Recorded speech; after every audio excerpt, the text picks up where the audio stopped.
प्रिय विद्यार्थियों, हम कैकेयी का अनुताप की सामान्य चर्चा करने के लिए आज आपसे सीधे लाइव हैं। बच्चों, गोस्वामी तुलसीदास ने श्री रामचरितमानस की रचना की। उसका जो अयोध्या कांड है, अयोध्या कांड में एक भरत प्रसंग आता है जो अभी हमने पढ़ा है। कक्षा 11 में आपने भरत महिमा के नाम से पढ़ा था। तो अयोध्या कांड के अंतर्गत जो भरत प्रसंग आता है, उस भरत प्रसंग को रामचरितमानस का हृदय स्थल कहते हैं। कहने का प्राय है पूरी रामचरितमानस में 7 कांड हैं, उसमें जो अयोध्या कांड के अंतर्गत भरत महिमा या भरत प्रसंग जो आता है वो रामचरितमानस में सबसे मार्मिक प्रसंग है। इसीलिए उसको रामचरितमानस का हृदय स्थल कहा जाता है, हृदय कहा जाता है।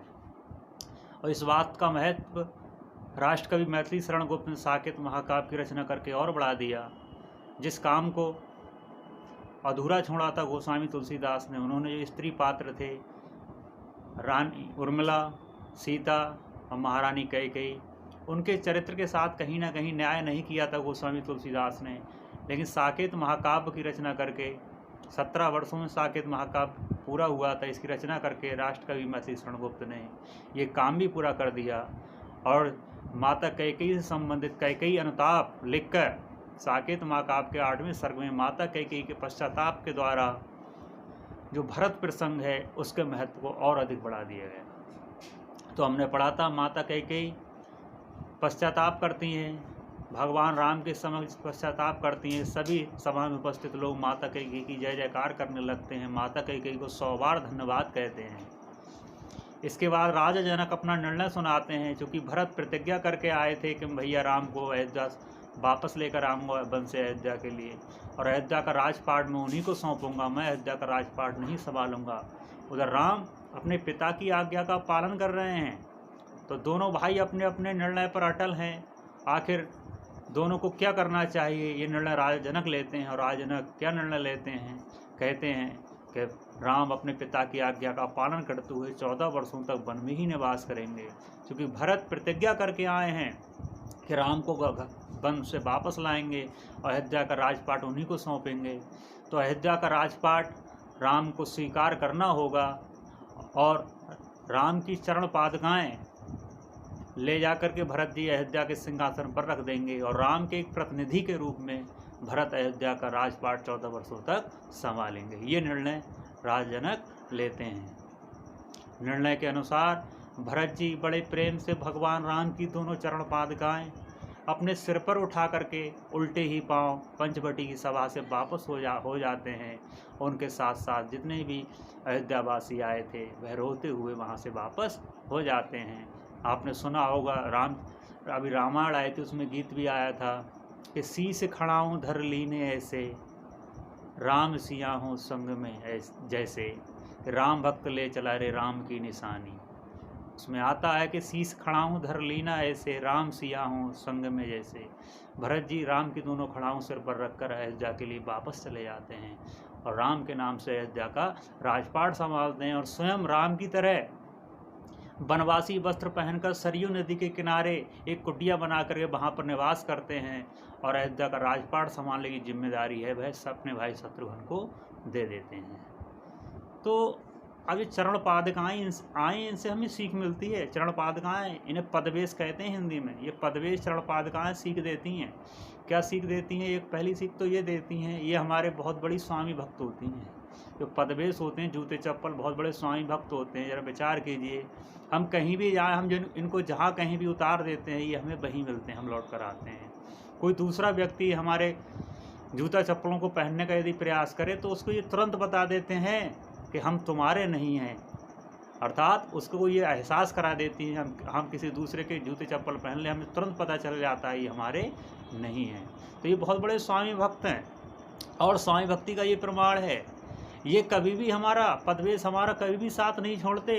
जब ये पुराने हो जाते हैं तो हम ही इनको अपने से दूर करते हैं, ये हमसे कभी दूर नहीं होते।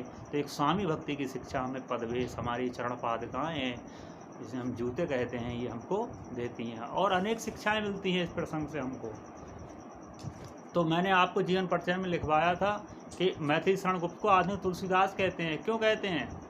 मैथिली शरण गुप्त ने साकेत महाकाव्य में लक्ष्मण की पत्नी उर्मिला, माता कैकेयी और सीता, जितने भी नारी पात्र थे रामचरितमानस के, उनके चरित्र का जो उत्कर्ष दिखाया, उनके चरित्र के साथ जो न्याय किया, उस न्याय के कारण ही राष्ट्रकवि मैथिली शरण गुप्त को आधुनिक काल का तुलसीदास कहा जाता है। इतना ही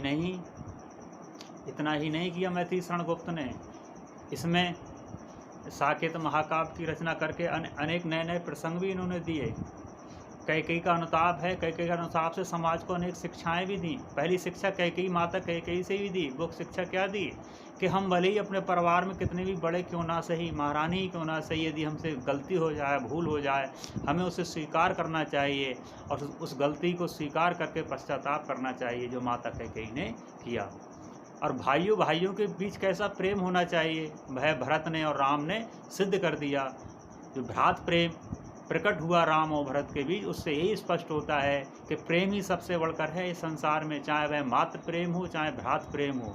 प्रेम के आगे हर दुनिया की दौलत क्या है, वह तुच्छ है।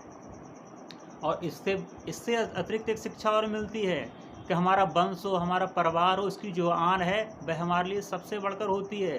उस वंश की, अपने परिवार की आन रखने के लिए यदि हमें अपने जीवन को ही बलिदान करना पड़ जाए, अपने जीवन को कष्टों में बिताना पड़े, तो उसे हमें स्वीकार करना चाहिए। आज यदि हम राम को पढ़ रहे हैं और युग में तक लोग, जब तक संसार रहेगा, भगवान राम के चरित्र का लोग गुणगान करते रहेंगे, भगवान राम के बारे में जानते रहेंगे, बताते रहेंगे। इसका कारण यही है कि उन्होंने रघुकुल की रीति का पालन किया था कि प्राण जाए पर वचन न जाए। राम को इसीलिए याद किया जाता है।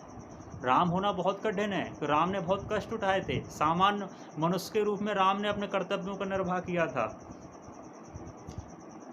तो माता कैकेयी चरित्र से भी हमें यही सीख मिलती है कि हमें पश्चाताप कर लेना चाहिए, और पश्चाताप से बड़ा कोई दंड भी नहीं होता है। तो पश्चाताप करने से व्यक्ति का हृदय होता है वह स्वच्छ हो जाता है, गंगा की पवित्र की तरह, जैसे माता कैकेयी का हो गया था। इसी प्रकार से अनेक शिक्षाएं मिलती हैं।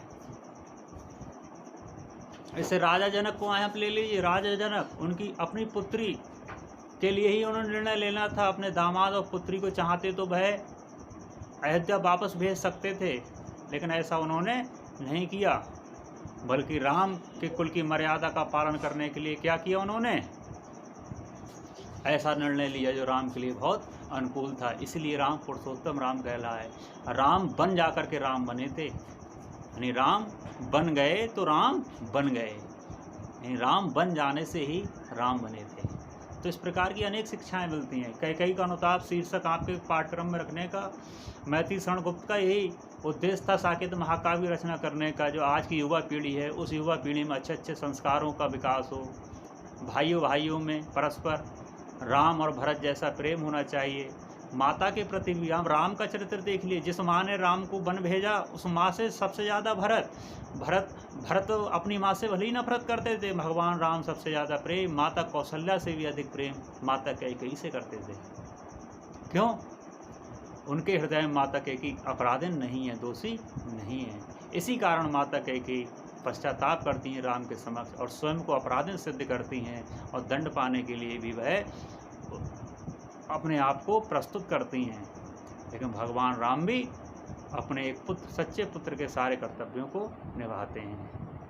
इस प्रकार से मैथिली शरण गुप्त ने साकेत महाकाव्य में ही स्त्री पात्रों के चरित्र को नहीं दिखाया है। साकेत महाकाव्य के अतिरिक्त इनकी एक रचना है यशोधरा, और एक है विष्णुप्रिया। विष्णुप्रिया जो है, उसमें चैतन्य प्रभु की जो पत्नी होती है, चैतन्य स्वामी की, उनके चरित्र को भी दिखाया है। महात्मा बुद्ध की तरह चैतन्य स्वामी है, वह भी घर छोड़कर चले जाते हैं, तो उनके वियोग में उनकी पत्नी विष्णुप्रिया है, उनके चरित्र का उत्कर्ष दिखाया है।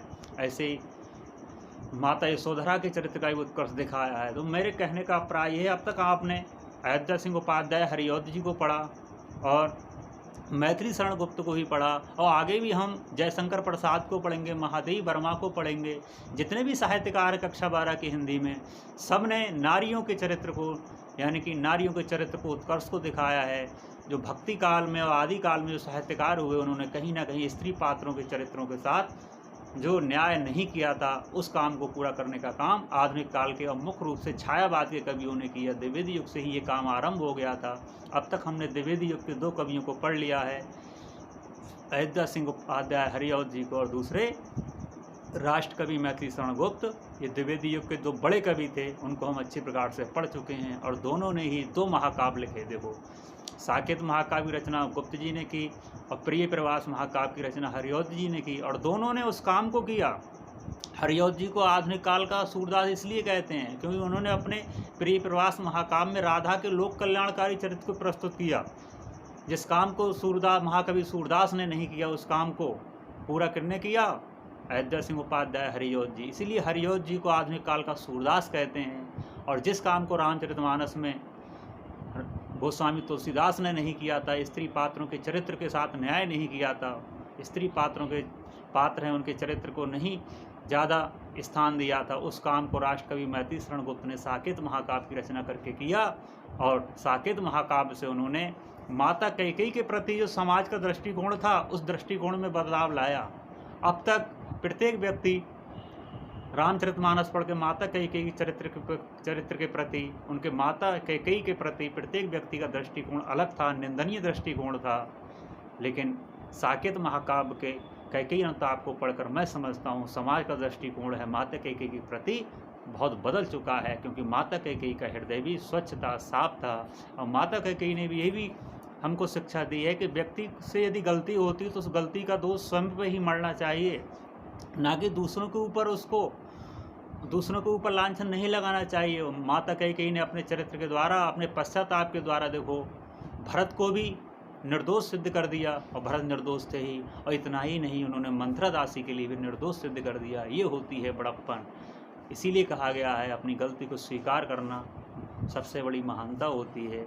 और ऐसा माता कैकेयी ने पश्चाताप करके इस बात को सिद्ध कर दिया। तो आज के बाद हम महाकवि जयशंकर प्रसाद को पढ़ेंगे, छायावाद के सबसे बड़े कवि और छायावाद के प्रवर्तक महाकवि जयशंकर प्रसाद को पढ़ेंगे। तो आज के लिए बस इतना ही।